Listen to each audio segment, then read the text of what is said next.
Well, if you're harmless, you're not virtuous. You're just harmless. You're like a rabbit. A rabbit isn't virtuous. It just can't do anything except get eaten. It's not virtuous. If you're a monster and you don't act monstrously, then you're virtuous. But you also have to be a monster. Well, you see this all the time. Harry Potter's like that too. It's like he's flawed, he's hurt, he's got evil in him. He can talk to snakes, man. He breaks rules all the time. All the time. He's not obedient at all. But you know, he has a good reason for breaking the rules. And if he couldn't break the rules, him and his little clique of rule-breaking, you know, troublemakers, if they didn't break the rules, they wouldn't attain the highest goal. So it's very peculiar, but it's a very, very common mythological notion. You know, the hero has to be a monster, but a controlled monster. Batman is like that, you know. I mean, it's everywhere. It's the story you always hear. One question is, you know, you're kind of implicitly moral insofar as you're socialized. But that's sort of procedural, it's just built into you. This is different. This is also becoming conscious of it and expanding out your personality into dimensions that it wouldn't normally occupy. So this happens to people all the time. So for example, lots of my clients, my clinical clients, are too agreeable.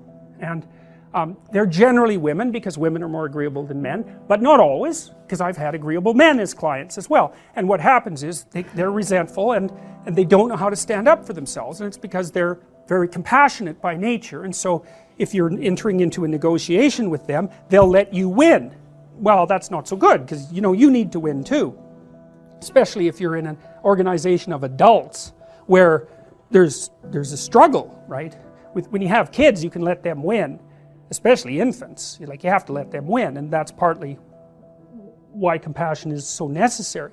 But as a basis for negotiation between adults, it's like, sorry, it's insufficient. You have to be a bit of a monster so that you can say no. And so a lot of what you do in psychotherapy is treat people's anxiety and depression. That's a huge chunk of it. Help them straighten out the way they think. That's a huge chunk of it. But another chunk of it is, well, let's toughen you up. You know, let's put you in a position where you can bargain. Let's teach you how to assert yourself and stand up for yourself. And that's assertiveness training, and it's a huge chunk of psychotherapy. And you need to learn it. It's like, because part of how you regulate your interactions with other people is to negotiate. And you cannot negotiate unless you can say no. You can't do it.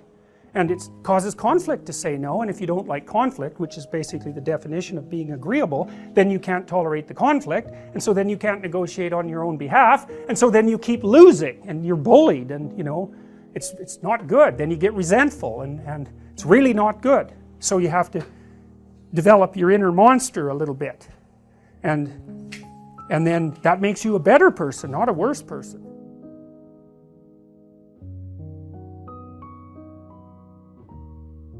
It isn't so straightforward to determine what our place is in the world. And the thing that really got me with regards to that wasn't the good that we could do, but the harm that we can do. Because you can debate about the good we can do, but you cannot debate about the harm we can do. That's done. We know, if we want to know.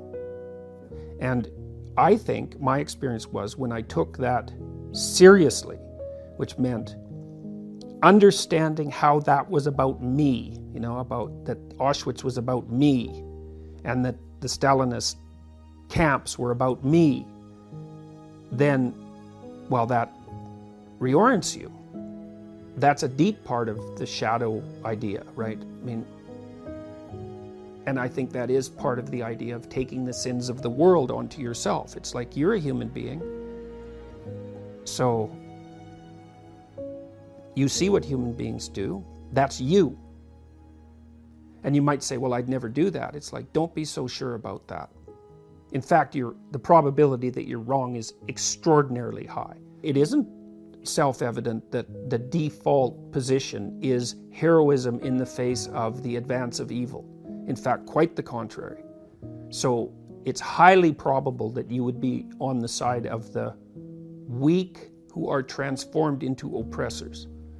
And that's a very terrifying realization. if you take it seriously, which you should.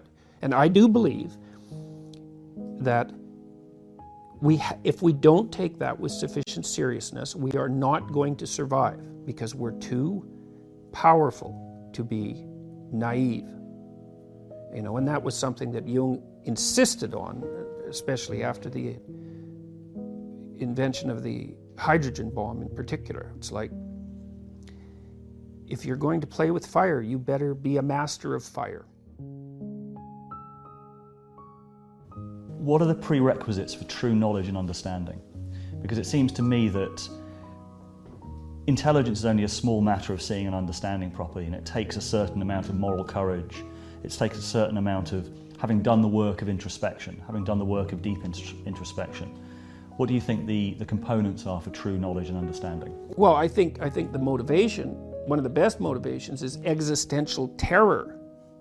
I don't remember where this is in the Old Testament, but the line is, the fear of God is the beginning of wisdom. And that's definitely psychologically true, but we could strip it, say, of its transcendent implications and say, well, for me anyways, I wasn't motivated to be serious until I knew what I was capable of in the most negative way. Because you don't take yourself seriously until you know that you are an evil monster. And you don't take that seriously until you know what that means. And so, but once you know what that means, especially if you find that out consciously, say, then you're in a position to start taking yourself seriously enough so that you might be willing to learn what you need to learn to become wise. You have to see yourself as an Auschwitz camp guard, and you have to see yourself enjoying it. And that can't just be an exercise in intellectual simulation, precisely. It has to be a dramatic experience. You have to feel that in your bones. And then you have to decide, and you have to give the devil his due. There's something very attractive about predatory power. And you might even say that it's preferable to pathetic weakness. Now, I'm not saying that, but you could make a case that it is. Because you could say that the person who's pathetically weak would like to be a predatory tyrant, but just doesn't have the ability. And that's a Nietzschean criticism of standard morality, I would say. But then, is there something higher than predatory power? Well, yes.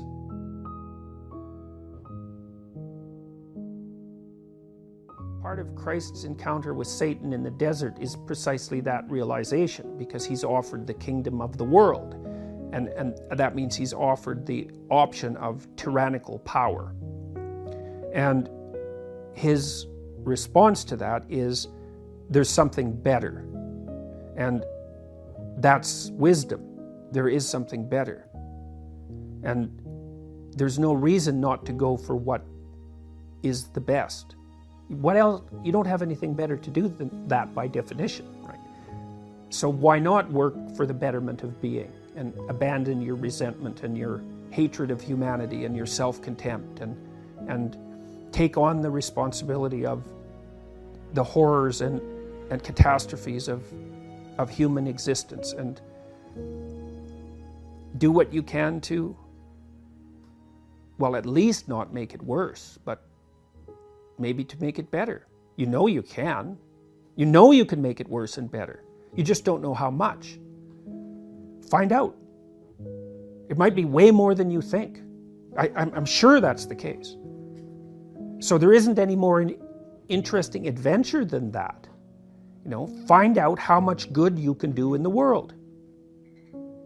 And not in this moralistic, thou shalt not way, but in a forthright, noble, courageous, eyes wide open, articulate, embodied manner.